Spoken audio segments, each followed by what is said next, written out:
Absolutely. Ms. Pingree? I should say also that we're going to have a vote apparently about 11:30. I'm going to move relatively quickly and stuff. So, Ms. Pingree? Sure. Thanks. As I mentioned in my opening statement, I want to congratulate you on all the work that you and your team have done on PFAS. I know how complicated this is, and it's a long time in coming. I want to ask you a little bit about EPA's risk assessment on PFAS and biosolids. As you know, I think, Maine is ahead of the federal government on this issue, and our state is currently looking into alternative disposal options. Additionally, with the recent regulatory action on PFAS, some of the requirements can be difficult on the states. So I have a couple of questions about this. First, can you give us a quick update on your risk assessment of PFAS in biosolids?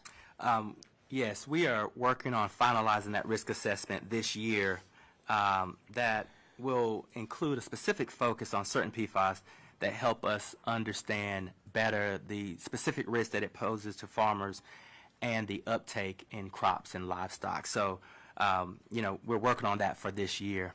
I will say that I've personally been engaged on this issue with Secretary Vilsack, and I'm very proud that we are co-leading a work group on PFAS with both USDA and the FDA. So I can assure you that this is top of mind, and it's something that not just EPA but multiple agencies are taking a serious look at. Thanks. Can you talk a little bit more about the impact to the states of your recent regulatory actions on PFAS? I'm just going to say for everyone on the committee, sometimes when you talk about biosolids and all this stuff, it just sounds like a lot of jargon. This is basically the issue of, for decades in our state and probably in yours too, biosolids, which is just sewage sludge, has been an acceptable, basically a fertilizer that gets spread on farms. It's a good way to dispose of it, and it's enhanced the fertility of the soil. But because PFAS are contained within it, now we have, unfortunately, multiple farmers who have found that their land is contaminated. They can no longer grow crops, and we don't really know what to do. Do we buy them out? Is there a remediation for it? It's a significant issue, and it's an issue the USDA is tackling, but it's something that everybody's going to have to deal with this in your own state.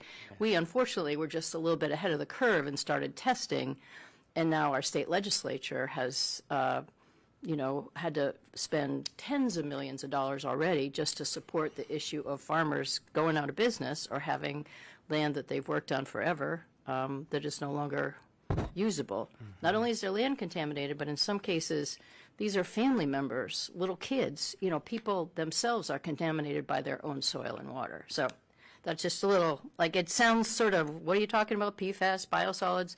This is like a serious small issue of small farms and farms of all sizes. So, yes. I'm sorry, go ahead. So I guess I'm telling you what this impact is on our states, but I don't know if you want to say more about the regulatory actions that you're taking. Well, we're very sensitive to this issue. And number one, thank you for securing that $16 million in research grant funding so that we can better understand how it is impacting our food supply. I will say that FDA, USDA, EPA, we are doing the proper research, again, to properly understand what the risk is for this biosolid application. But to cut to the chase, two things. The first is we are intent on holding the polluters accountable. We do not want our farmers, we do not want our water systems, we do not want taxpayers and communities bearing the burden of some of these unfortunate situations.